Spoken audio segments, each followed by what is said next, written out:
Stugotz here for Upside. Like I've been telling you for a while now, if you travel for business, stop wasting time pricing your flights and hotels at the same old sites you used to go to. The only site you need is Upside.com. It's quick and easy for Upside to show you the exact flights you're looking for and the big-name hotels you want to stay at. You can buy them separately or bundle them together. That's what I do. You can even add a ride. And by bundling 2 or more selections, you'll experience the real magic of using Upside. See, the more you bundle, the more you save. The bigger the gift card you receive to places like Amazon.com every time you buy a business travel package using Upside. And their expert navigators are always available 24/7 through phone, chat, social, and email to help anytime before, during, and after your business trip to make sure it goes smoothly. Upside's the real deal for buying your business trips. You got to give them a try. And right now, when you use promo code Dan, you are guaranteed to get at least a $100 Amazon.com gift card on your package purchase. That's code Dan to get a $100 gift card free. Upside.com,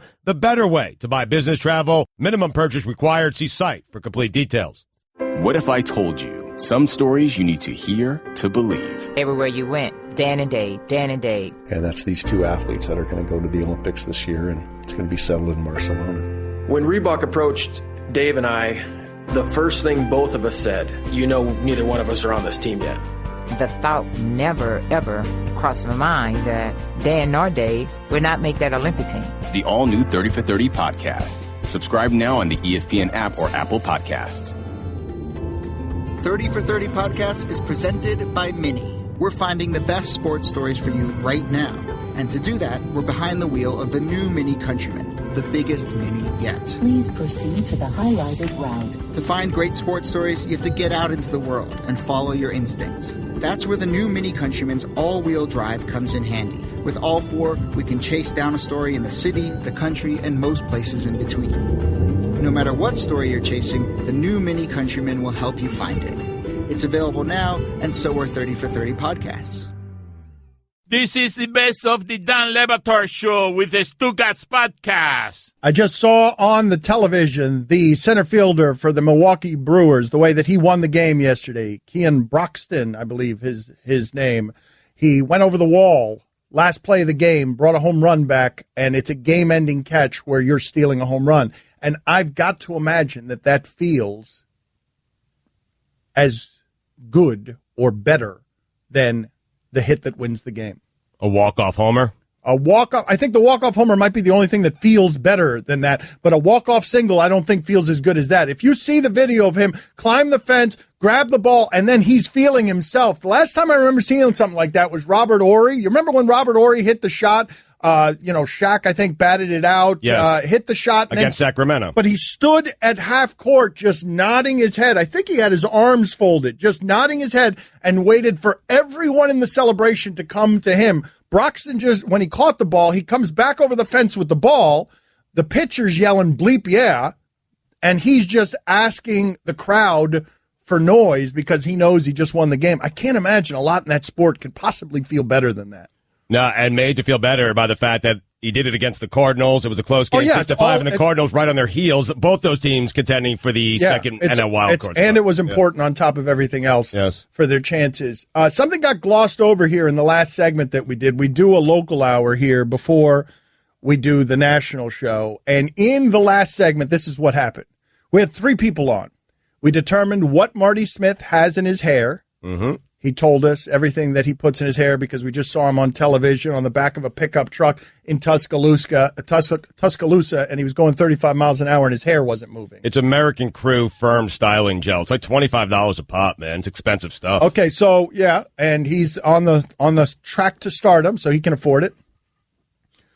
But one of the things that happened in that segment, and it just gets glossed over, and I think it's worth celebrating as football starts again here tonight with some college football games. I saw a bunch of football players from the Big Ten walking down 49th Street in New York. It looked weird. They need to be in college places. 49th Street, it was cheerleaders. Sis Boom Ba doesn't work on the streets of New York. No, it does not. It was weird. The whole video was weird. Big Ten in New York walking down 49th Street. I'm like, none of those people belong there, regardless. Lost my train of thought again. It's happened 3 times today. Uh-oh. I don't know whether it's aging or medication, but we got to keep track of it. All so right. In the last segment, we talked to 2 reporters from the Sun-Sentinel because I get blamed for breaking the Pell Grant story that hurt the University of Miami program. But what got lost in that entire segment, it was as we were talking to Dave Hyde and Randy Mell, formerly of the Fort Lauderdale Sun-Sentinel, Randy, formerly Dave Hyde, still of the Sun-Sentinel, is as we're trying to determine who broke the Pell Grant story that was a financial scandal for the University of Miami, I'm sitting here saying, no. I reported the story where the guys were outside the windows watching their teammates having sex. Dave Hyde comes on. He's like, no. I was reporting the story where Warren Sapp, the failed drug tests with Dennis Erickson. And then Randy Mell is saying, no. I was talking to the financial aid advisor who had $100 a week cocaine habit and was using fraudulent financial aid to get money from the government to fuel his cocaine habit. Miss those days. I was just going to say that. It was amazing. Like, what, all of that? Like, Alabama's too clean. Let's go. Dirty up, Alabama. Kick everybody's butt. Do it the way Miami did. Tell them you're going to kick their butt, then remind them that you kicked their butt, and then make America mad with all your behavior off the field. Even USC was boring. Oh, somebody got a house? Get out of here. Everyone pales in comparison to what UM did back then. Everyone. I'm just saying, Mississippi tried to get in the game. They did. They tried to get in the cheating game. Tried. Louisville basketball, maybe the closest thing. Hugh Freeze, you're an amateur. Louisville basketball is pretty good. But how much better would Alabama be? Put this on the poll. How much better could they be? No. I don't know. No. I don't mean as a no. I don't mean as a football team. I mean as a team that's doing that and misbehaving. Oh, you mean like, yeah. Okay, yes, it's a story. Are you kidding me? Far more entertaining. Oh, yes. Are you kidding me? How much fun would that be to watch that team lose the championship on the last second last year? Like, if they were that and Jimmy Johnson, if Nick Saban coached with his middle fingers up. Yeah, it'd be a lot more fun. Never going to happen, but would be a lot more fun. Why never going to happen? Nick Saban ain't doing that. It might not happen in Alabama. But it could happen somewhere else. We can long for the day. Anyway, college football's back. All right. So just to be clear, how much better would Alabama be if they had all the scandals? Okay. Because, I mean, among the impressive things on Alabama's resume is that they're doing all that in a way that's remarkably clean in a sport that's not. Because they're beating the cheaters without cheating. They did lose to Auburn that one year when Auburn was pretty close to Hugh Freeze in it. Yep. I mean, Gene Chizik did do it right, man. He won a championship, and that's it. Yeah. There'll be a 30 for 30 on that. Man, but think about this for a second. Think about this for a second. As it relates to Alabama, what an incredible gift Alabama has in this. College recruiter X, who's trying to get top guy from Alabama, is offering whatever it is that gets offered at the height of college corruption. You know, Marcus Dupree told us an oil well. I've told you the story of a suitcase full of watches. So you go into the living room of top prospect to get him with your cheating ways. And then Nick Saban comes in, and all he's got to do is by being there, your kid's got a better chance of ending up in the pros. And that beats in recruiting all the cheating. What he's built there, what he's got there, which it didn't work for him in the pros because he had a salary cap and he couldn't just get all the best players. Now he can get all the best players, even amid cheaters. Basically, Nick Saban is Lance Armstrong if he had been clean. Lance Armstrong beating all the cheaters if Lance Armstrong had been clean. Because, man, I don't know what's more impressive. I really don't know what's more impressive, that they've built it that way or that they've built it that way and that they don't get into trouble. Oh, I think it's building it that way without getting into trouble. 100%. It's just crazy. That conference was insane with scandals. Everybody trying to beat them. And they've gotten away with a clean program. He rebuilt it, Dan, in 3 seasons. Usually when that happened at USC, where they were down for a while, Pete Carroll came in, he built it back up, they got into trouble, Pete Carroll got out of town, Nick Saban came there and built it back in 3 seasons. They won a national championship his 3rd season, undefeated at Alabama. Well, what happens, whether Florida's winning all the championships while getting a bunch of guys arrested, whether it's FSU spending 15 years in the top 5 and getting into a lot of trouble with Bobby Bowden, what tends to happen here is when you win, we descend upon you with our microscopes. And when we look at any program that way, and if we're looking more at the best ones that way, we're going to find more. But here we are, Marty Smith's rolling through the streets of Tuscaloosa on the back of a truck. And there ain't reporters digging on that program that are finding anything. And Nick Saban gets to walk into the house and offer you that. Hey, I've got a better chance of getting you to the pros. And who else is doing it clean like us? Who else is doing it excellent and clean? Hell, look at what happened at even Penn State. Right. That's hard to do, man. In fact, I can't think of a whole lot of people outside of the Wooden Age who have done it. I'm talking about John Wooden Age. Has Coach K gotten it? Dean Smith didn't get into any trouble, I don't think. Well, I was talking about college football. You said John Wooden, so I thought you were just... Yeah, my bad. I was talking about college football in that there are certain soul-selling sacrifices that have to be made sometimes, whether it's academics or whether it's a type of player who might be violent that you wouldn't allow on campus otherwise, but you allow him on your football field because he helps you win. And football has more of that spilling over the sidelines than basketball does. But you're right. Yes, Duke did it. Right. Dean Smith has done it. It's just very hard to do. Trying to think college football, though. College football programs.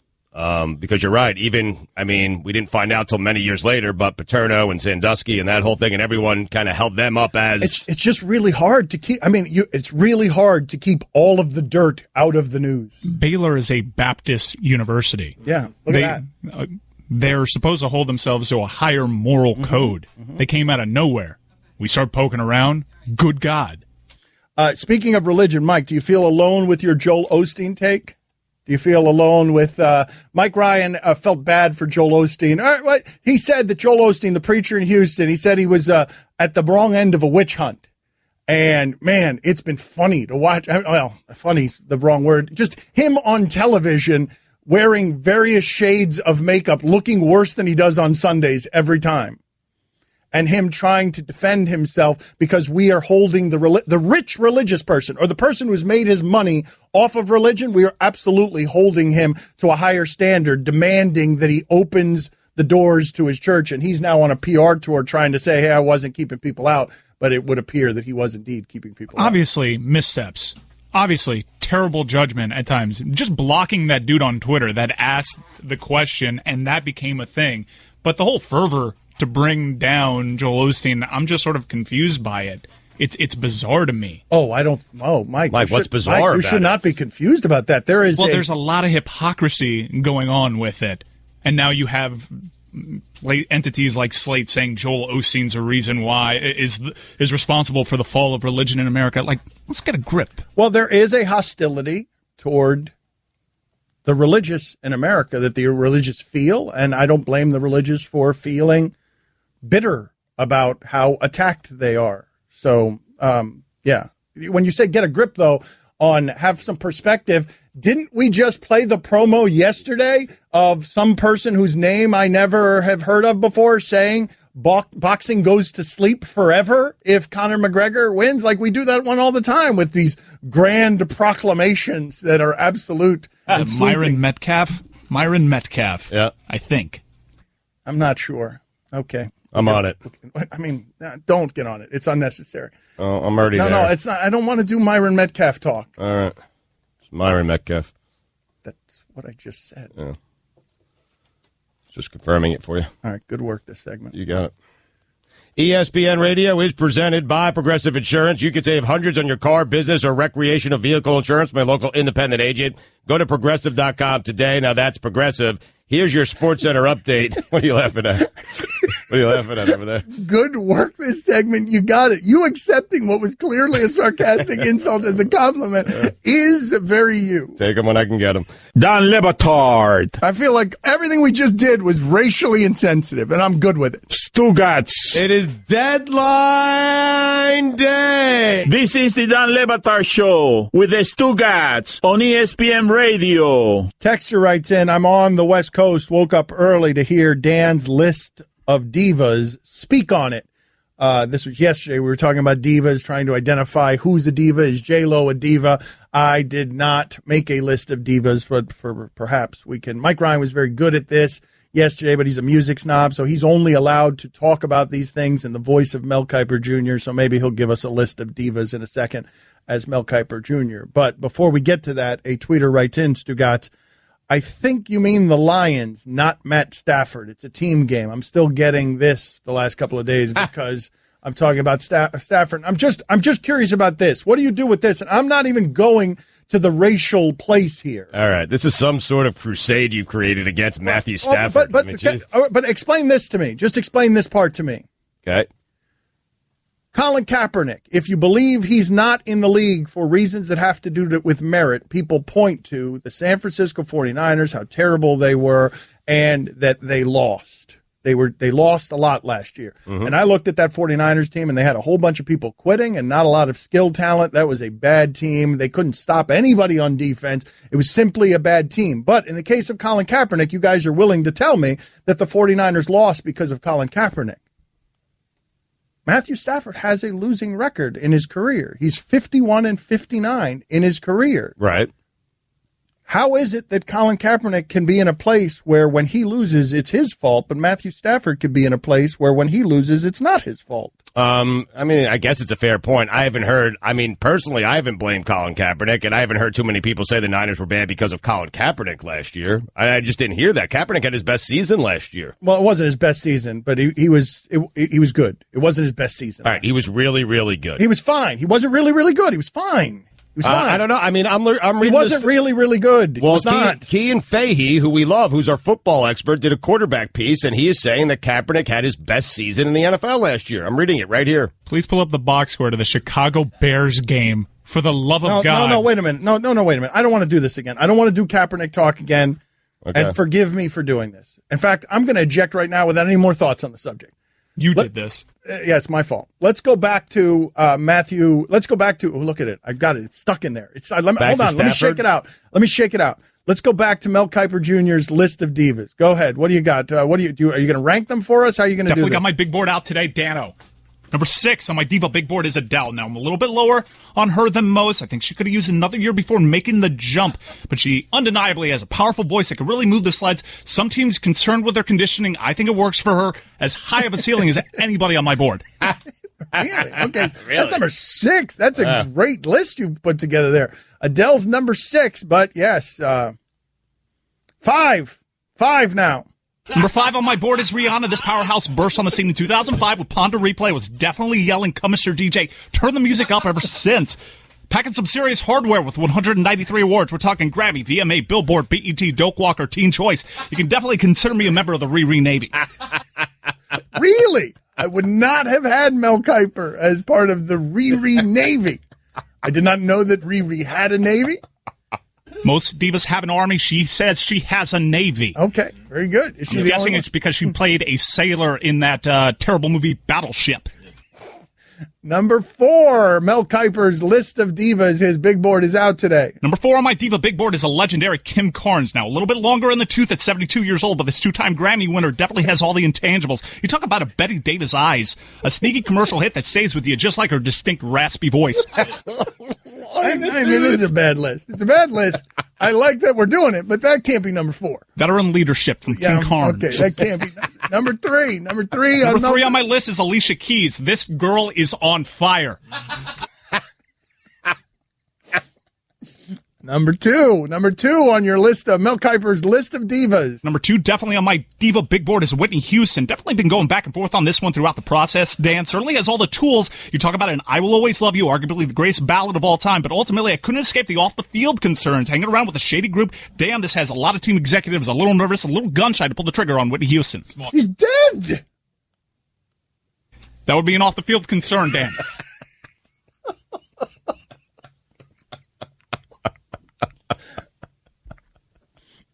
I don't understand this list. No. Number one, dead person's on the list now. I thought we were just...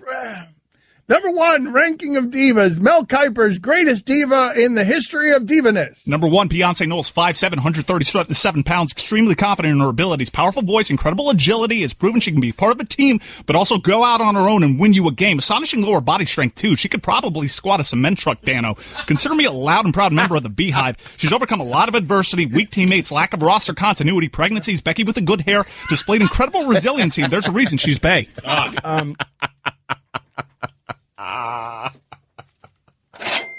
Make me a bicycle, clown. It's amazing that you did that off the top of your head that way. Thanks to our friends at Zebra. That's why you're one of the best 40, under 40. Yeah. Behind-the-scenes executives in the entire sports industry, according to thebiglead.com. ESPN PR loves those biglead.com stories. Gobbles them up. Mike's getting congratulations from every orifice of ESPN. Get me off of these email chains. Congratulations, Mike. You won a blog award. You're young and in the media. I'm just not 40. You could have been all the same things you are, and if you were 41, you would have been disqualified. Don Le Batard. Y'all, facts and info. Ripe cranberries will bounce like rubber balls. What? Okay. I don't think that is an answer to anything that I was asking, but okay. Very good. So you're telling me that a ripe cranberry will bounce crazy, like if you throw it really hard, it'll ricochet all over your room. Stugotz. I don't believe that. That's fake news. Fake news. Sad. Fake news. It's a fact, Dan. A fat? This is the Dan Le Batard Show with the Stugotz on ESPN Radio. ESPN Radio is presented by Progressive Insurance. The Dan Le Batard Show is brought to you by Pennzoil Synthetics, taking synthetic motor oil performance to a whole new level. Make the switch to Pennzoil Synthetics today. Guest on the Dan Le Batard Show, up here via the Shell Pennzoil Performance line. Here's your SportsCenter update. The Celtics agreed to send a 2020 second-round draft pick along with Isaiah Thomas to the Cavs for Kyrie Irving to complete a trade that has been in limbo for a week, dummies. Immediately after being cut by the Browns, cornerback Joe Hayden was signed to a deal with the Steelers worth $27 million over the next 3 years. And finally, Prince's sister claims that his favorite color was actually orange. For all the latest headlines and information, tune in the SportsCenter on ESPN Radio all throughout the day. Guillermo, put it on the poll. Would it be upsetting to you if Prince's sister was telling the truth and his favorite color was orange? I can't help but think, every time I see Carlos Boozer, I talk to him about this. The idea that Carlos Boozer rented out his place to Prince and then was in a lawsuit with him because Prince put a bunch of purple hair salons in a rented place needs to be a 30 for 30. That's the next big one. It's just the idea that all of it, that just Prince, anything Prince and Carlos Boozer related. I do not want to be the guy, Stugotz, who does not enjoy the success of his teammates. So that last segment by Mel Kiper Jr. was great. Yep. And we really enjoyed it. Yes. However, it is deeply offensive to me, deeply offensive that Mariah Carey and Diana Ross are not on this list. It's just a really flawed diva list. Not just to you, to everyone. It's offensive. Yes. I am personally offended that, put it on the poll, Guillermo, should Mariah Carey and Diana Ross be on every person's list of top 6 divas of all time? Of all time. A little concerned about the strength of schedule, Dan. You got to remember, this is just 1.0. Yeah. This is the first of 75 big boards. Okay. They're subject to change. Speaking of bits, by the way, Stugotz was livid yesterday. The things that happen around here. All right, so Stugotz on Friday. I don't know why we were talking about it. We were talking about Billy Joel's song. Is the title of the song Start the Fire? We didn't start the fire? We didn't start the fire. Yeah. Sometimes I get confused by that all the time because very often, what's the most famous song that isn't named what you think it's named? because it's got a lyric in it. We can do this game. This game would be fun for a while, where you think the name of the song is X, but that's not the name of the song. The name of the song is not the lyric that you remember, but is actually something else. Song number 2 by Blur is a suggestion by Roy, and I think that's a good one because everyone just sings, play that song, woohoo! Play, woohoo! Yeah, that song. I don't know the name of it. Right. Song number 2. Right, but the name of that song wouldn't be woohoo! It should be woohoo. Yeah. So anyway, on Friday, Stugotz is talking about We Didn't Start the Fire. We play some song that we had years ago about pirates. A ridiculous. It's like 20 minutes long. We believe that something that we were working on was stolen by Colin Cowherd, and we can't prove it. And Mike Ryan was working so hard on doing Stugotz's quarterbacking rankings. We were both working hard. Well, you weren't working. You weren't working hard. You just all he said is to you was for you to drive home every day listening to that song. Yeah. So that because it's difficult to do. And so, Mike, can you explain to the people some of the difficulties that have arisen because you've been working on this song for days, just trying to you find Vince Ferragamo's name with something? In my defense, I did plant the seed, and I did the first 10 quarterbacks. I mean, yeah, he did the first just 10. pitching in. He actually nailed the Vince Ferragamo line. However, it's hard to rhyme a quarterback with the king and I and the catcher in the rye. Polysyllabically, that's a bit of a challenge. Anybody got anything? How about Mike? How about we send it out to the listeners? Well, I settled in on the Charlie Fry and Jay Cutler in the Shy. Well, give them the lyric, and let's see if the listeners can come up with a better lyric than the one that you have. And you need the syllable counts to be right. That's why this has been hard. Yes. He's been trying to line up all the syllable counts in order to make the song. And he was going to have Stugotz sing it, which would have taken 7 months. No, I listened to the song all weekend. Mike asked me to. And I did the first 10, and it took me like 2.5 hours, and I gave up. And so then I just sent it over to Bill. Yeah. Bill sent it to Mike.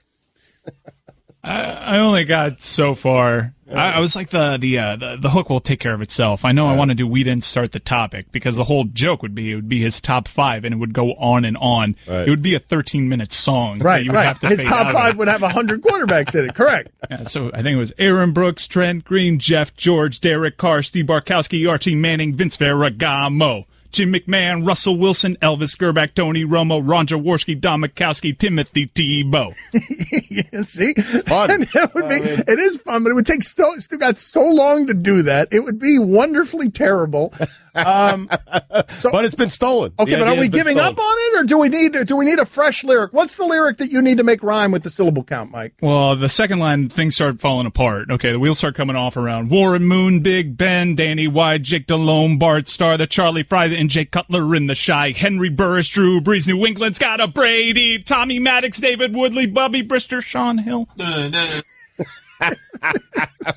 What is the line that you need a lyric for to match up with? Because right now I'm because I wanted to include Gus Frerotte because it sort of rhymed with. It's really difficult to rhyme with communist bloc. Okay, it's incredibly difficult to rhyme because you need to find a quarterback that does that. So this is what I have for the third verse. Okay. All right, wait a minute. So this rhymes with communist bloc. This reminds me of that story. I've told you that story, right? Former Dolphin linebacker Morlon Greenwood was a rapper, and they came into the locker room and they told him that there is no word that rhymes with orange. And he said, "That's not true at all. My uniform is orange. I'm up for the challenge." And everybody just stared at him. Like, no, that does not rhyme. We have a problem here. Texans are saying that Colin's song was from last year, and they just updated it. So he didn't stay. They added We Deshaun stole Kaiser? We stole from him. No! We. Oh, me. No! Make me a bicycle, clown. Is it Barbara O'Reilly, the Who song? Where everyone calls it Teenage Wasteland. That would be a good one. That's an excellent one. That's fantastic. I'm going to start the bidding there. Who can beat that?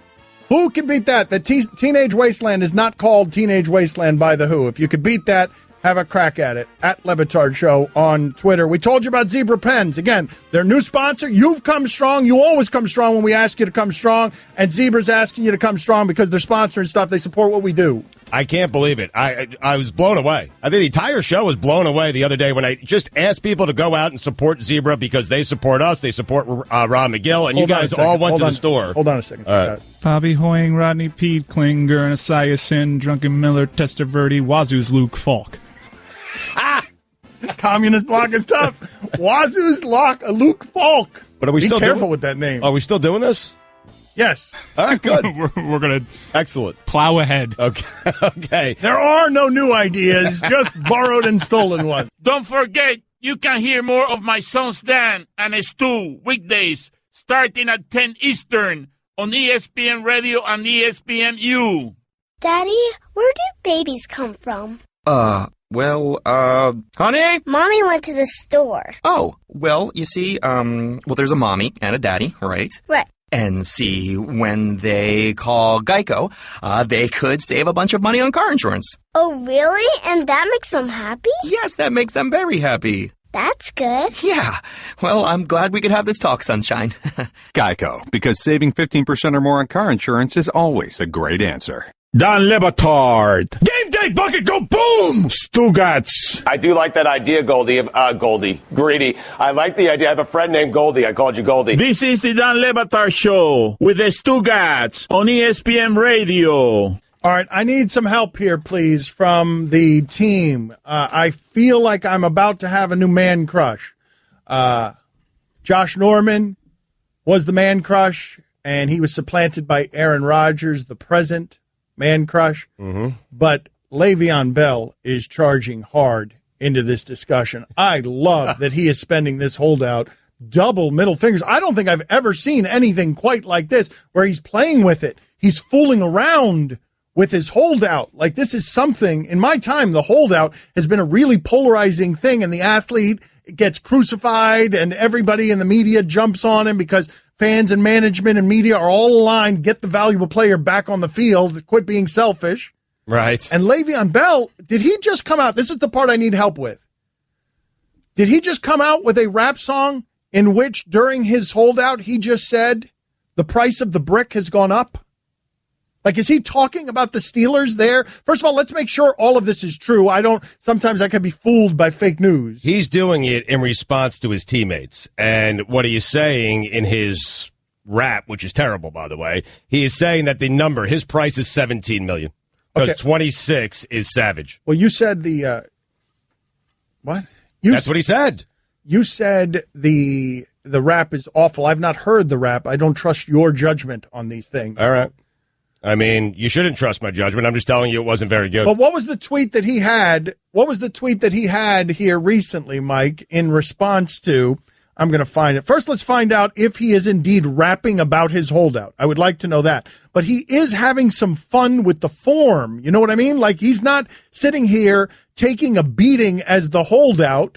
He's saying, look, you guys are going to use up my body. And if you're going to use up my body, I'm going to get mine while you're using up my body.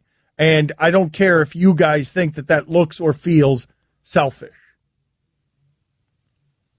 So I'm sitting here and I'm looking up here, Stugotz. Let me find it here. Because you're looking for the tweet he sent. Yeah, he had a funny back and forth with a tweeter because the tweeter came at him with the complaints. Here it is. Okay, I've got it. The complaints that fans often have for the holding out athlete. A guy wrote to him, "You're a jackass.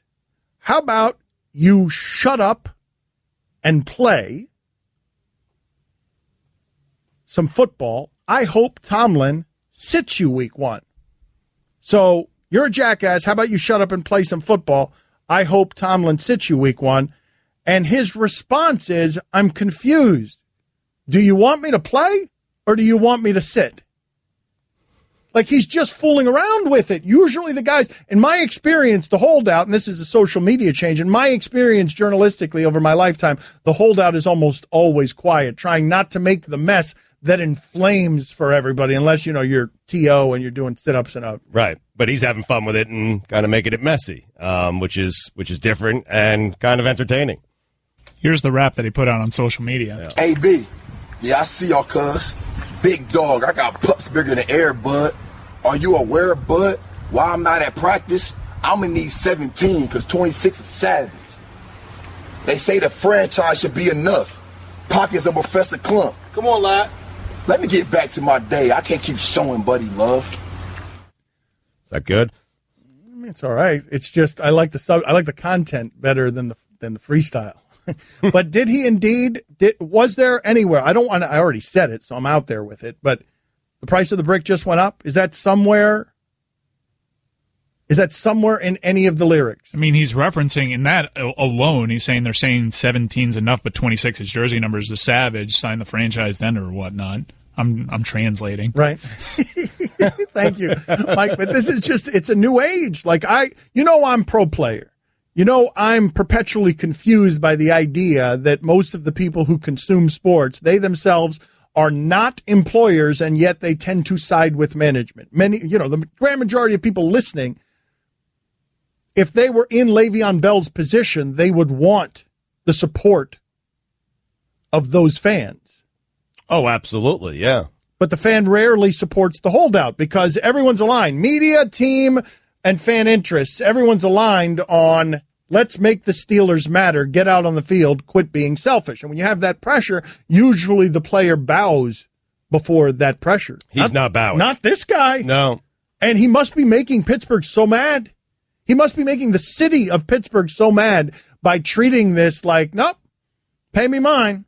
I am not showing up for anything until you give me the amount of money that I'm worth at that position where I'm breaking my body for you and the pain is something that's unbearable. What's he scheduled to make, Mike, with that tender? Is it like $12.5 million? Because he has to be willing, Dan, to forego that. If he really wants to get what he wants, he has to be willing to forego, like he has to be willing to sit. Oh, I am not. Which I don't think he'll do. I think eventually he'll just show up. Maybe he won't. Maybe he will just show up. I'm just interested in this as a play socially because you're burning your PR. There is no way to do what Le'Veon Bell is doing and get the support of your fan base. Like, they want you, if you're going to be that kind of selfish, they want you to be respectfully selfish. That combination of being in it for you and showing everybody, yeah, I don't care, I'm in it for me. That combination is one that will make your fan base turn on you. His franchise tender is $12.1 million.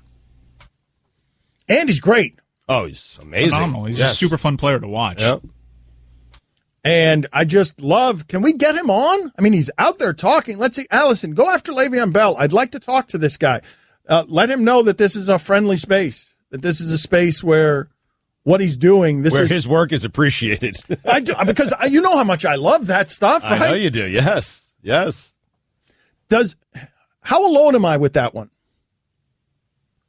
What, with loving how Le'Veon Bell is handling this? Just that Le'Veon Bell would treat something that's a professional setting and he's being immature about it. He's being anarchist. He's being not respectful. He's not following the guidelines and the constructs brought by the people before him. I don't think you're as alone as you used to be on topics like this, just because I think more and more people are becoming more and more okay with some of the entertainment stuff outside of sports. You're still pretty alone.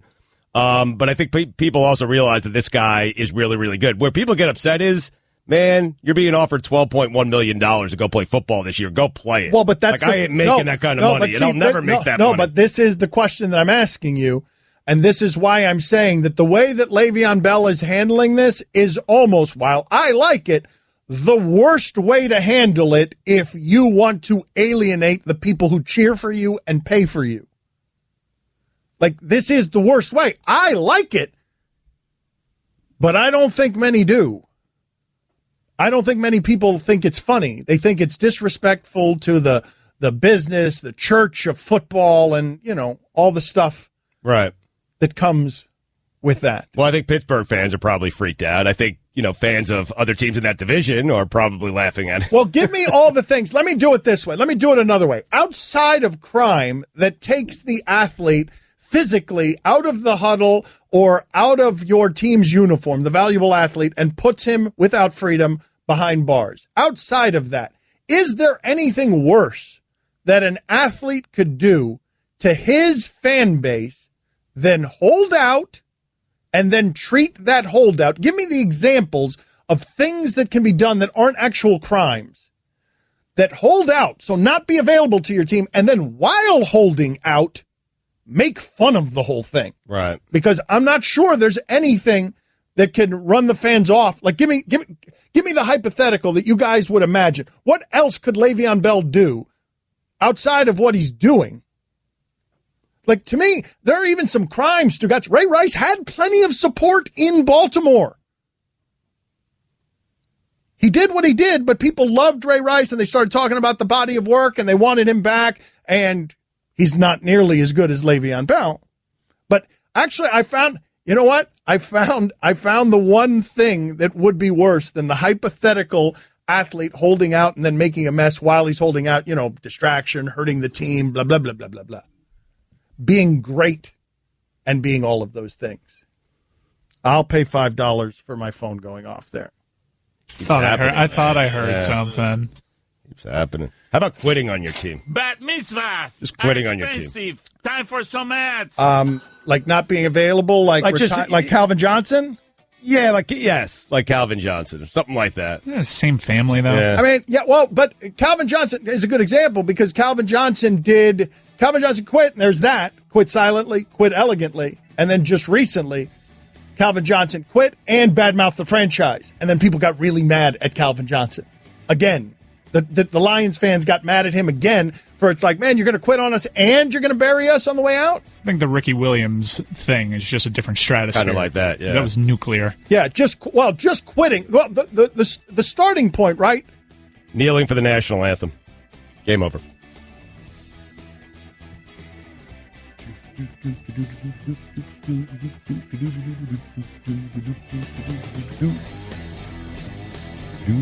What song is that you're singing of your alleged cocky victory? What is this? What is the song? I have no idea. Victory song. It's royalty swagger free. Song. Yeah, swagger song. Royalty free swagger song. I'm gonna throw away my phone. I matter, don't understand. man? I keep turning it down and it keeps going off. Turn off anyway, my phone. let's go. Let's read the ad. And stop calling me. Don Batard. I'm telling you, we are good here.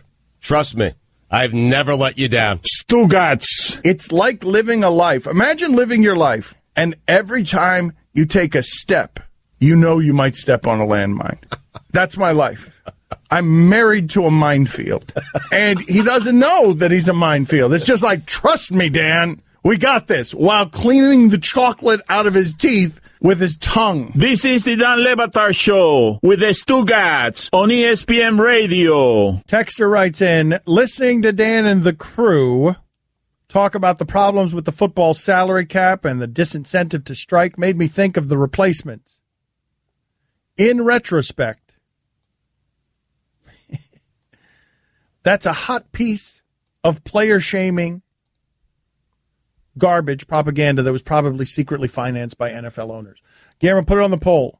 In retrospect, was the replacements a hot piece of union player shaming garbage propaganda that was probably secretly financed by NFL owners?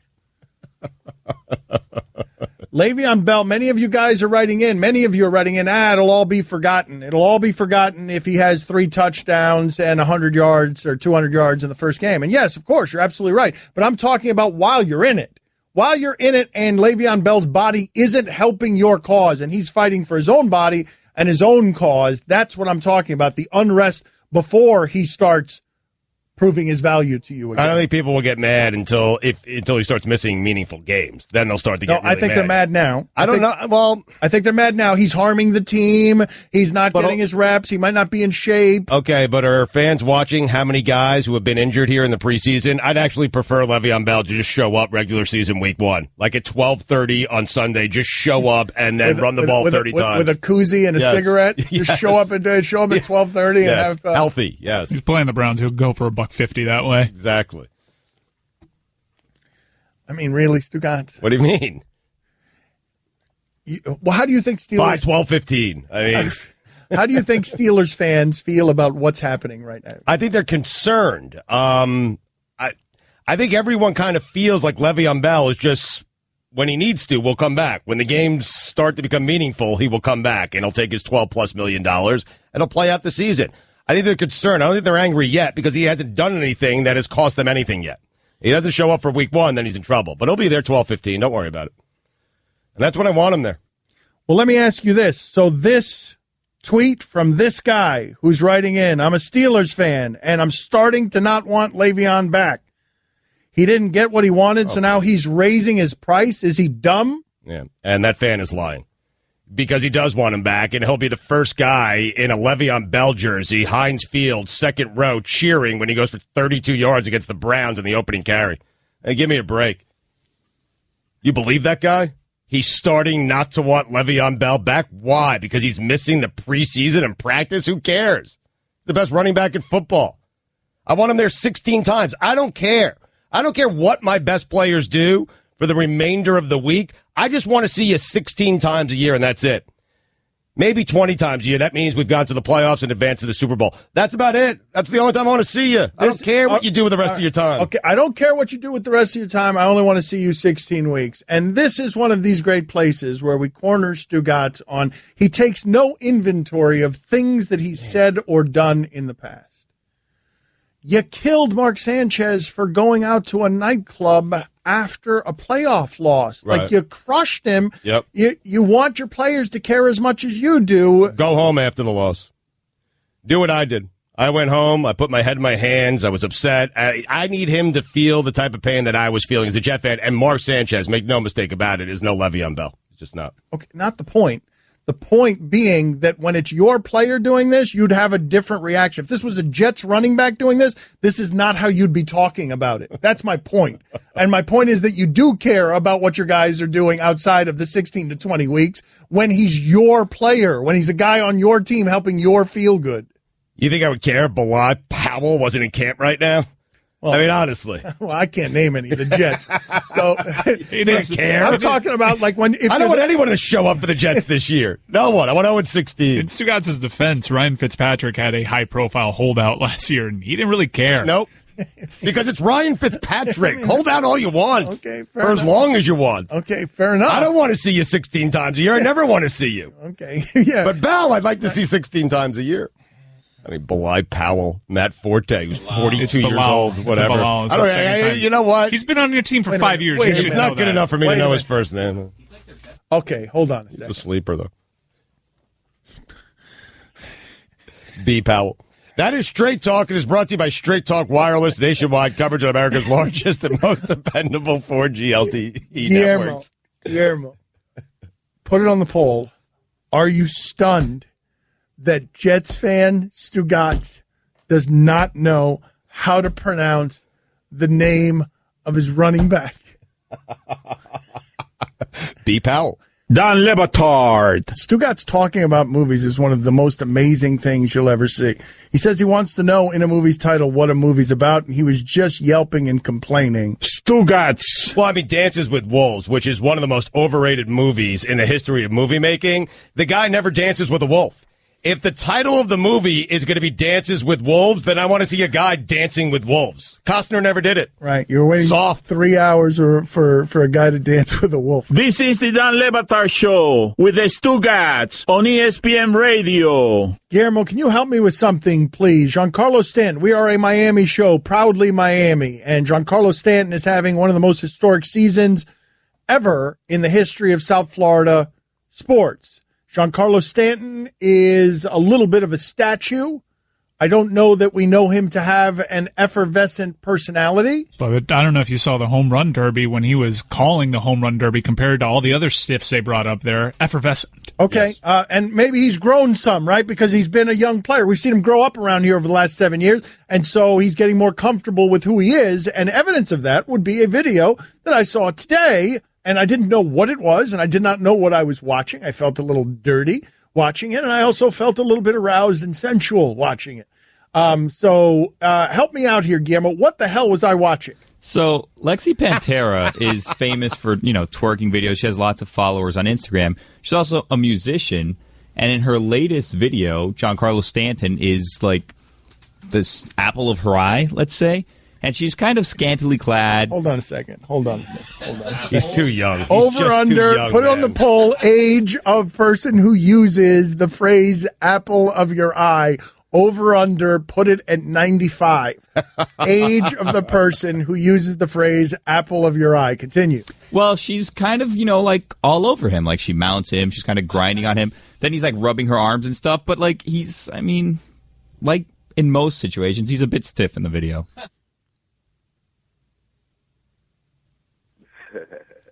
Starched, rigid, and acting is what you meant, yes? Of course. Yeah. Okay, so he's shirtless, correct? He's shirtless on a bed, yes? Isn't he always? He's shirtless on a bed laying down in one scene, then he's kind of like carrying her over his head in another Put scene. this on the poll as well. Should Giancarlo Stanton be allowed to play shirtless? Oh, absolutely.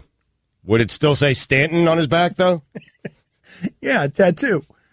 A tattoo across his back. But I feel like, okay, let me do this two ways. A, should Giancarlo Stanton be allowed to play shirtless? B, does Giancarlo Stanton want to play shirtless? We're going to ask him. Isn't he coming on this week? He's supposed to be, yeah. It's a Stugotz thing. What does that mean? Everybody just I'm trying to get him on. I mean, what do you want me to do? You guys feel free to reach out. Okay, fine. No, all right. But Stugotz thought he was coming on yesterday and today. I thought he was coming on Tuesday, to be honest with you. All right, we're trying to get Giancarlo Stanton. He was shooting this video. Stugotz was very helpful in giving us a window any day between Tuesday and Friday. Yeah. All right, so we'll ask him. We'll ask him if he'd like to play shirtless. Yeah. Maybe. But regardless, maybe we'll ask him when Aaron Rodgers is in the studios with us co-hosting. Okay, but did it strike you as odd that you're really earning that 40 under 40 award today? I saw his face. Oh no, I'm watching the video right now. I mean, okay, sexy. I know, but what is that? But I'm surprised. I'm surprised. I didn't think Stanton had that in his personality. Yeah, you gotta let your own joke breathe. He didn't let it breathe. We had to keep it moving. Well, you were going somewhere else. I needed like an extra couple of seconds there, then talking about Stanton, but you already talked, and I think I'm blaming you now. I owe a fine. Jeez, what am I doing? It's only a $2 fine. Why am I blaming when you blame me? I mean, you're supposed to talk. That's what you do. Anyway, Stan, did it surprise you at all that he was in this video? Like, to me, it was surprising because he doesn't seem like the personality type that's interested. I was going to say in any of this stuff. He's interested in sex, I imagine. I don't know. I'm a little gun shy after that whole Deion Sanders situation. But I'm saying, like, he doesn't seem like someone who'd be interested in, hey, do you want to be shirtless in a music video, being pawed at as an object of affection? He doesn't seem the type. I don't know. He does seem the type to me, actually. I would say like 3 or 4 years ago, I would absolutely say no way. But you've seen him, like we've heard him on our show. Or maybe he's where his grown confidence into it. has grown. Yeah, maybe he's grown into it. Yeah. All right, let me ask you guys a different question here. Did you see what Albert Breer wrote Monday Morning Quarterback about? Oh, yeah, this got a lot of people mad. Well, let me ask you this question because he wrote a story about Monday Morning Quarterback about Colin Kaepernick and 4 anonymous executives explaining how he's not being blackballed from the league.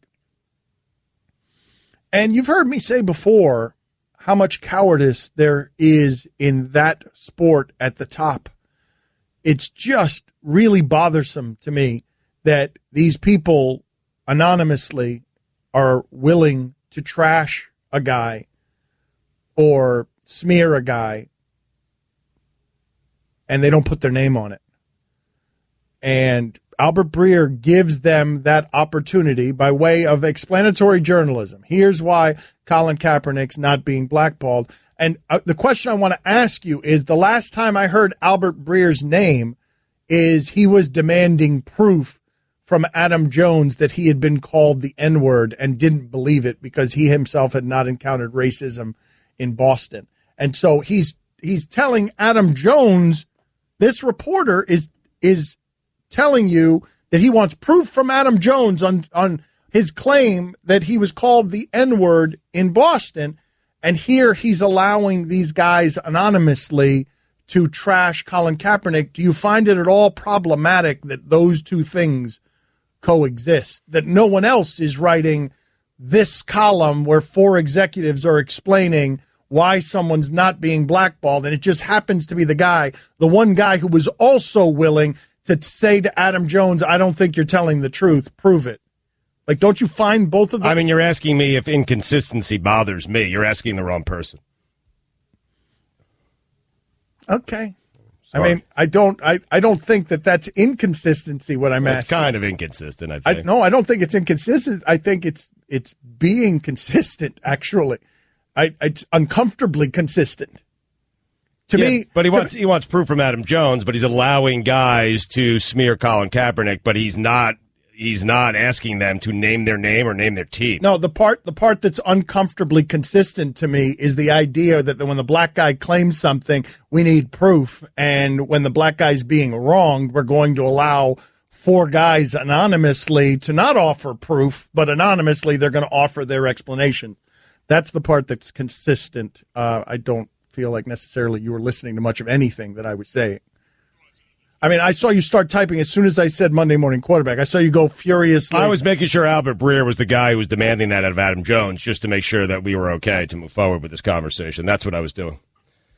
And it seems like Breer is all over the place. To me, you can call it inconsistency, you can call it whatever you want to call it, but it seems like the guy is just kind of all over the place, just doing whatever he feels like doing. And I have no issue with that. And I was also watching that Stanton video. Sexy. Stanton. Let's go. My private jet isn't going to fuel itself. Once you watch the video, you can't unwatch it. Here's what I'm saying. Here's what I'm saying. It's amazing. This is what I don't get about you. Here's about Breer with the Stanton video out. Why don't, instead of waving your sausage fingers all over the place, and you did just a smear job on Albert Breer there where you were just faking it. Just a bunch of words. Yeah. You were making things up. Why didn't you from the beginning just say, I was still watching the Stanton video? A, it would have been funnier. Right. B, it would have been less defensive. C, it would have been, and this is the big one that you have trouble with, honest. What's that? You want more of the Dan Le Batard Show with the Stugotz? Tune in, starting at 10 Eastern on ESPN Radio and ESPNU. ESPN Radio is presented by Progressive Insurance. Guests on the Dan Le Batard Show appear via the Shell Pennzoil Performance Line. Here's your SportsCenter update. Cincinnati Bengals linebacker Vontaze Burfict had his NFL suspension reduced from 5 to 3 games Wednesday, the league announced. In light of the aftermath of Hurricane Harvey, the NFL has canceled tonight's preseason game between the Texans and the Cowboys. The Astros announced they will return to Houston this weekend for a 3-game set with the New York Mets. And finally, Queen Latifah confirmed on Bravo's Watch What Happens Live that a Living Single revival is in the works. This time of year's tough balancing free time with wanting to earn extra money. Get your side hustle on and drive with Uber to earn extra money on your time when it works for you. Sign up today at uber.com/drive now. Certain restrictions apply. See site for complete details. For all the latest headlines and information, tune in to SportsCenter on ESPN Radio all throughout the day. You can reach the show at Le Batard Show on Twitter. A texter writes in, are you allowed to talk about Ed Cunningham resigning at ESPN because of football concussions? I don't know whether or not I'm allowed to talk about it, but we're going to go ahead and talk about it. We'll ask for forgiveness, not permission. I read this story in the New York Times, and I did not know Ed Cunningham. And, man, that is some kind of moral conundrum when you are on the rise in broadcasting and you say to yourself, I cannot profit off of what it is I'm seeing on football fields. Many of you have criticized me saying, hey, Le Batard, if you're so worried about football, give back your paycheck. If you're so worried about concussions, stop doing it. And I won't. And I don't feel a moral inconsistency with collecting checks while talking about football and also criticizing football. But this particular person couldn't live with himself, couldn't live with his conscience, the idea that he was profiting off of something that was violent, and causing brain damage. It's pretty amazing. I mean, it's not something I would do for certain. That's not shocking to anyone. It's shocking that and it's not something, I know you just said you wouldn't do it either. It's not anything that anyone has done. Like, this is the first media person to take this particular stance. Right. That we know of. It should be applauded, though. I mean, it's pretty amazing because he's on the rise, earning a good paycheck, and he's refusing to do it, and that should be applauded. I mean, taking a stance, having integrity. I don't know what that feels like, but clearly Ed does. But you're saying to me it should be applauded as if I was condemning it. Who was condemning it? Like, I think most people. I don't think. Do you think most people applaud that? Because I think a lot of people sit there and go, "Geez, Ed, really? Come on, it's dumb. You got a good job. You're on the rise. You're earning great money. Stay in the game." Serious. Wow. It feels to me like that some people who think that way might be sitting right next to me and just camouflage their opinion to give a more popular opinion that might be more accepted. We're not on television, so when you say I'm not naming names and you point both of your sausage fingers at your own face. I was trying to get something off my index finger. That is not something that works visually. Why are you still doing it? We are not on television. Why? Is that why you're doing it? You're doing it. You're doing what, Dano? Okay. All right. Very good. I mean, I think a lot of people would say that. I love when Mike, was Ronda Rousey the one who called Stugotz out on that move of his? A lot of people would say he uses it as a shield as he rushes into battle. His shield is, a lot of people would say. Yeah, right. There's a huge battlefield. I want you to imagine yourself and your armor. You are wrapped in, a lot of people would say, so that you will never get hurt. It's just a lot of people who would say the same things that you actually believe. I love that question. I think I've got this right, even though my memory's going, or it might be the medication. Ronda Rousey was on with us, and Stugotz said, what do you say to the critic who says, and then what happened afterward is Ronda Rousey said, well, I think that's you. I think the critic who says that is you. Call me out. You I happened before, and it's never happened since. I mean, she was the only one. I stopped doing it because I felt like she exposed me. I wonder, as it relates to acts of protests, do you have to be more famous for it to matter? Do you have to be more famous than... I think so, yeah, unfortunately. Like if Bob Costas does it. If Bob Costas gives up the Sunday night gig and he's been very critical of concussions. He's asked Roger Goodell but if Bob Costas were to stand down on Sunday Night Football, the most popular show in America. Well, what's different is Costas is certainly a bigger name. Cunningham played football, played in college, played in the NFL. It would take John Gruden or someone like that. That would have a massive impact. Someone who's played football at a high level, big name, NFL coach. I think if Bob Costas stepped down from that job over the morality of concussions, it would be a seismic, reverberating story. That guy is the broadcaster for our times on America's most popular television show. Sure. I'm just trying to think of the guy that would have the greatest, or the person that would have the greatest impact if they decided they didn't want to earn a paycheck covering a sport because they were uncomfortable covering that sport. All right, let's listen to Stugotz trying to rush into battle with his armor and being met by Ronda Rousey. What do you say to people who say if you're the UFC's biggest draw, the biggest star, that the UFC is in a bad place right now, needs more stars? Well, the same thing that I think about people that quote some people. It's usually them stating their own opinion but don't want to take any heat for it. She was such a good fighter back then. Just disoriented Stugotz in the middle of everything that was happening there. How many times have I used that device? All the time. You hide behind it all the time, and that's the only time that someone has unmasked you. You stood there naked and shriveled in front of her with your eyes looking like deer in the headlights. Let's go ahead and play this sound that I promised you 2 days ago, maybe 3. This show tends to wander, get lost, and we forget about things that we talked about. I am sure we will get back to Divas at some point in the show today.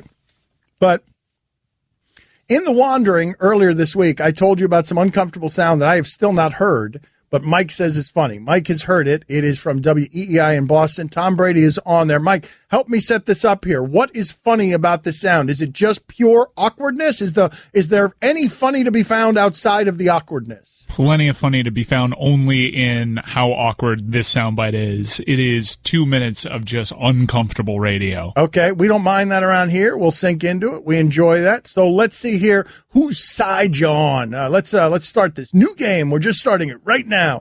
Right here, we're breaking the industry, changing everything, pioneering. Whose side are you on? Mayweather said that the two of you were, quote, he said, very close friends. Would you say that's an accurate representation of your relationship?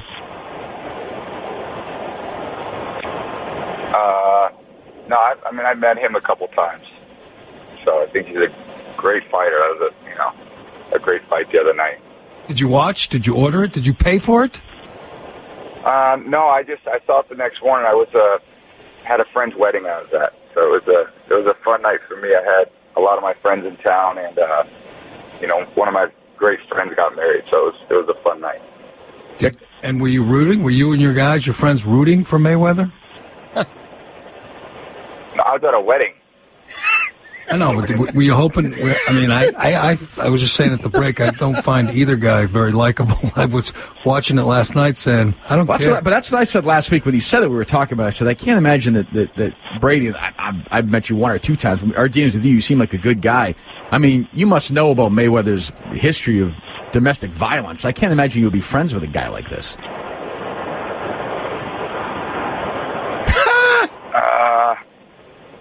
Yeah,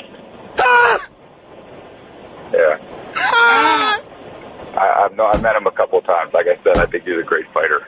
Yeah. And you FaceTime with him, though. He made sure everyone saw and heard about that. Did you just wish him luck, or just want to wish him luck? I'm not sure where we're going with this. Well, my thing, I just want you to, because the guy, I mean, he was on ESPN, it was all over the place last week. If somebody like that said I was really good friends with him, I'd want to respond and say, no, I'm not. And you did. That's all. I just wanted to get your side of it. They played it 5 million times on ESPN. I didn't think it was, if you're legitimately not friends with a guy, I don't think it's fair to not give you a chance to respond to it. Yeah, I said I met him a couple times. Yeah, no, I understand. Okay, that's fine. Yeah. Man. Some good radio right there. We break it down next. That was the sound of the day. It is brought to you by Dollar Shave Club. Upgrade the shaving with a fresh blade whenever you want for a fraction of the price. Join DollarShaveClub.com today. Payday! Payday! It is payday! This whole place smells like Tostitos. Everyone's got it on their breath. It's amazing. Great. They sent us some Tostitos. And, I mean, I can smell you coming from 10 to 20 yards away with the Tostitos on your breath. Like, everyone here is they sent us bags. You can't eat just one of those. So. Well, we're down here in South Florida, so they sent us the Dolphin bags, right? So good. Yeah, the Dolphin bags. Fantastic. I mean, football's right around the corner. Actually, I mean, college football tonight, but the NFL, a week from tonight? Give me some there. It's a week from tomorrow? What's today? Thursday. A week from tomorrow? A week from today? A week from today. Well. Wow, pigskin. And listen, there's no better way to enjoy football. Guys, what's the best way to enjoy football? What do you need? What is the essential you need to enjoy football properly on Sunday night, or Monday night? What I'm eating right now. Boy. You like the salsa? I like a little nacho cheese. You go salsa? Nacho cheese, yeah. I go nacho cheese. Again, we mentioned this earlier in the week. Kudos for the lime scoops, Tostitos. Been begging for that for years. Genius idea. These bags are really cool, man. I mean, Tostitos chips are great, and we all know that. But the bags, the official chip and dip of the NFL, created lucky bags for select NFL teams this season. They participated in team traditions with the hope that doing so would bring luck to each team. They raised a 12th man flag for the Seahawks bag. Very cool. Waved the terrible towel for the Steelers bags and gave Bronco bags a mile-high salute. I wonder if they did a Jets bag. There's nothing they could do that would provide the Jets with any sort of luck. I wonder if they did. In fact, I would take the bag, a Jet bag, and I'd put it over my head and poke out the eyes, and I'd wear it to a game. Yeah. That's what I do. Yeah. That's a good idea. Actually, Tostitos should get on that. Current NFL players Dak Prescott, Jadeveon Clowney, Joe Flacco, and Aaron Donald all participated to make their team's bags lucky. Visit Tostitos.com to see how Tostitos made your team's lucky bags and pick one up at a store near you. Papi knows best. Stay tuned to the Dan Le Batard Show on ESPN Radio. If you missed any of the show, you can listen to all 3 hours of the Dan Le Batard Show on demand in the ESPN app, plus our Miami-only hour that airs before the show. And now you can subscribe to our Best of Podcasts. It's all available in the Listen tab of the ESPN app. Roy just put in front of me an OTL report. It is NFL retakes control of brain search as touted alliance ends. And Fainaru Wada and Fainaru are on this story. And you don't want them near your stories.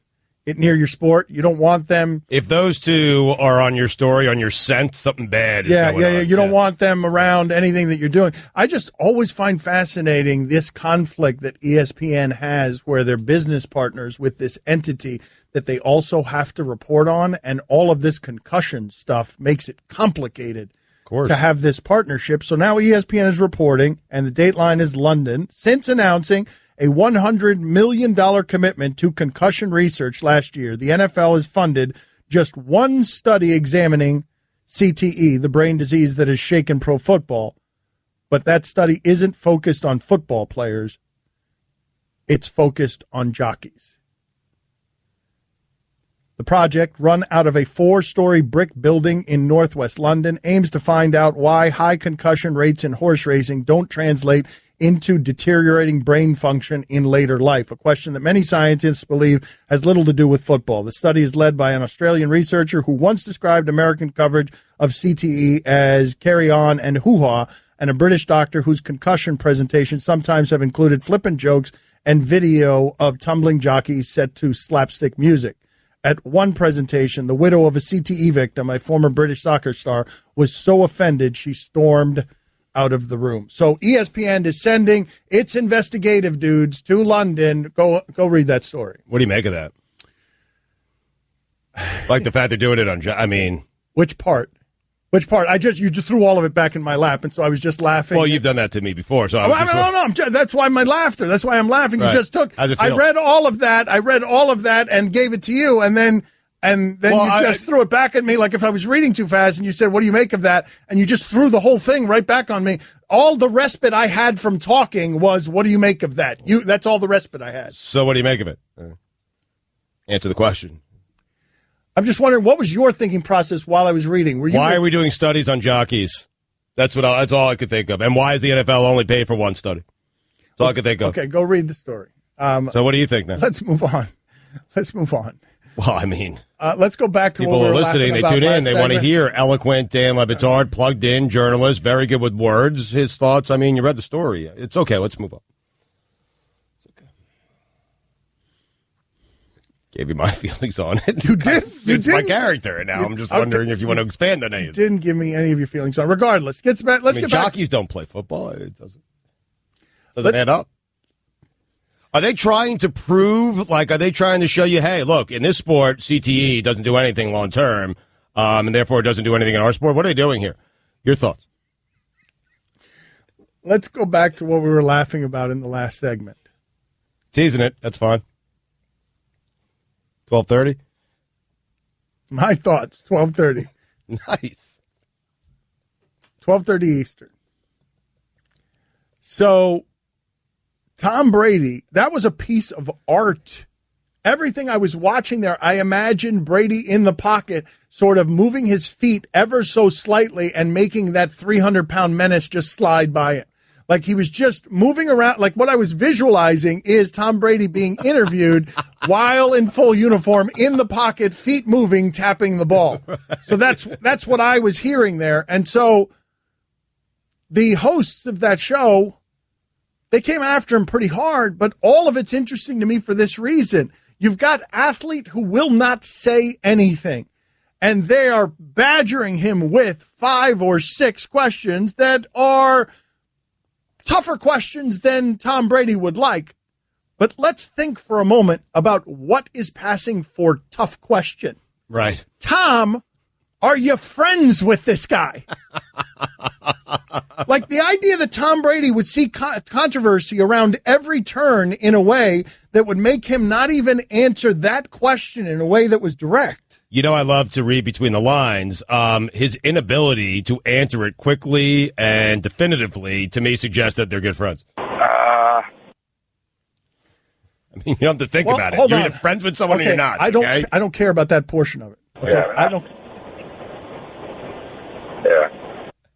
I don't care about whether they're friends or not. The idea that Tom Brady, at this point in his life, with the successes that he's had in his life, that Tom bleeping Brady would be afraid to have an association with Floyd Mayweather that was a little too close. I was at a wedding.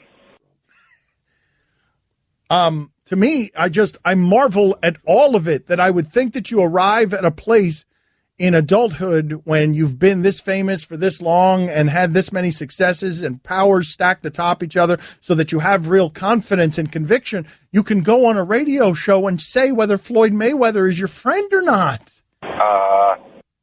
You would think, man, but this image has been sculpted over many, many years. Oh, but to be beholden to it must be a prison, man.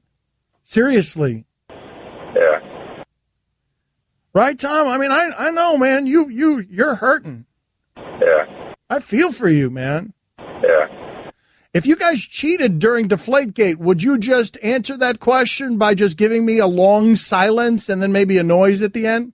Yeah. Yeah. Oh, well, I wasn't expecting a confirmation like that, nor was that the sound I was expecting you to play. Tom, you're also lying. Don't you find that interesting, though, Stugotz? Seriously, that Tom Brady wouldn't be strong enough and have earned enough to just be able to talk freely about whether or not Floyd Mayweather is someone who's in his life? I mean, you would think so, Dan. First off, the city of Boston would not care, right? If he comes out and says, hey, yeah, I'm friends with Floyd Mayweather, anyone going to care? I'm not sure where we're going with this.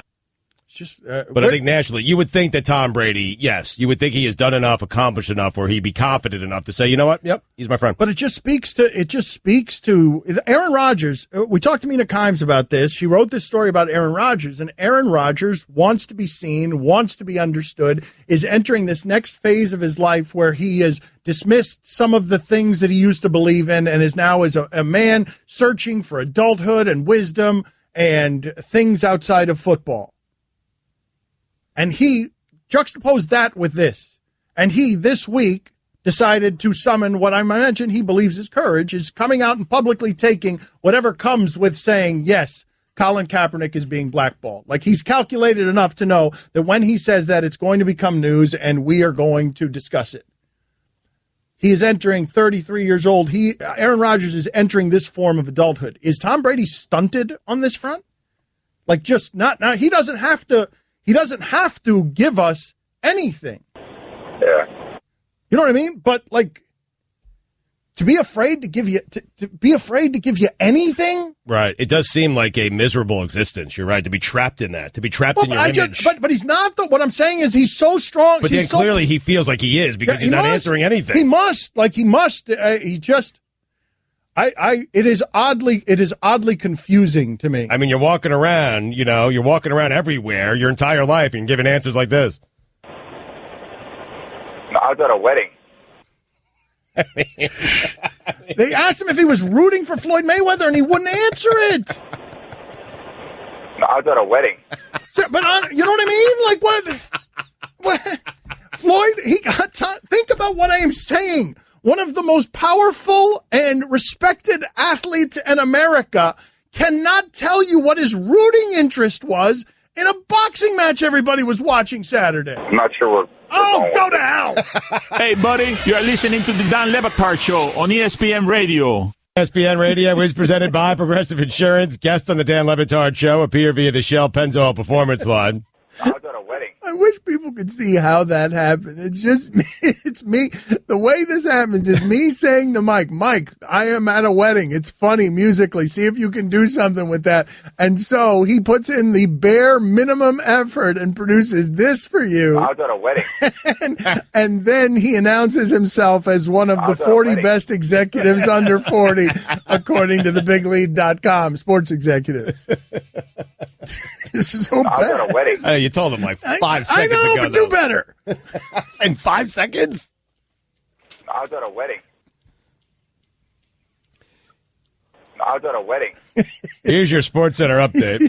You guys, the thing that you guys have done that is really, it's magical and it's amazing, and I salute you on, is you guys have managed to make it these situations where the worse it is and the worse you are, the better everyone likes it. And I always get checkmated on these situations.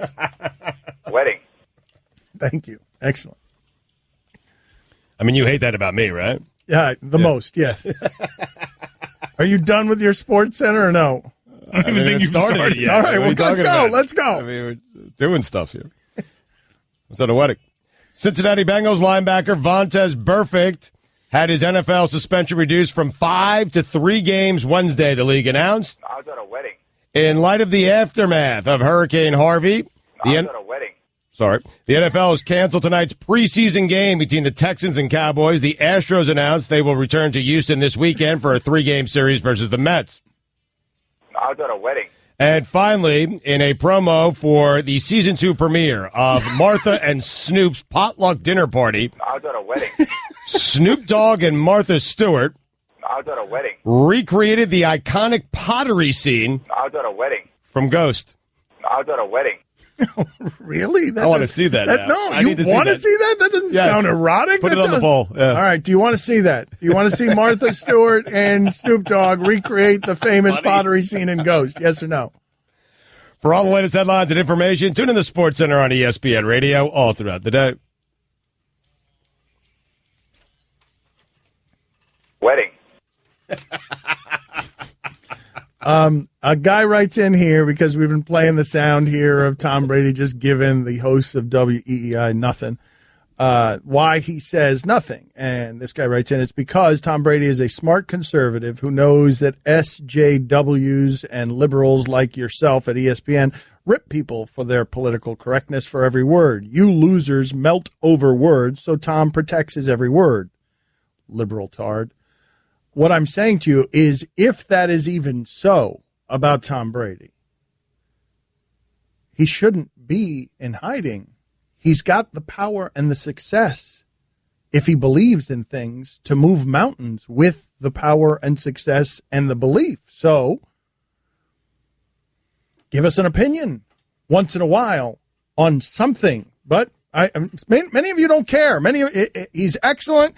The mythology is enough, and you don't need anything else from your athlete. I find it frustrating that Tom Brady has been this great for this long, and I feel like I know nothing about who he is as a person, and I'd like to know something about who he is as a person to accent his greatness. I fall on the side of not caring. I mean, if he doesn't want to give it to us, then I don't need it. Like, I'm not craving it. I don't care what Tom Brady has to say about anything, to be honest with you.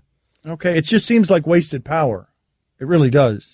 If he believes whatever he believes. But he's worked hard to have the ability to have this power, and I'm okay with him not, using it however he wants to use it or not use it in this case. He's not using it at all. Okay, no, but I'm saying that's often the extremes, how you use the power. We're talking about being able to answer the simplest of questions with something that resembles interesting. But, okay, look, man, people are different. Aaron Rodgers did that piece with Mina Kimes because he said, I want to be seen. Maybe Tom Brady doesn't want to be seen. What's the benefit of I him just saying, don't understand. But what's the benefit? If he says, yes, I'm friend, how does it benefit Tom Brady if he says, yes, I'm good friends with Floyd Mayweather? But I'm saying, though, it creates a storm for him. But if you're Tom Brady, why even do a weekly radio hit? Well, but what I'm saying is, if you're going to be that person who doesn't want to answer anything about anything, why even do any interviews? You don't need us. Tom Brady doesn't need anybody in the media anymore, not for 1 second. Hell, he's not even the big breadwinner in his family. Yeah, one word answer. Quiche. All right. Cash. He needs more quiche. Seems pretty simple, Dan. Okay. I mean, what do you think he's doing? You think he enjoys those two dopes? What are you doing? What do you mean? Hey, he's doing it to get paid. I didn't even know. Who are the two dopes? Kirk and Callahan.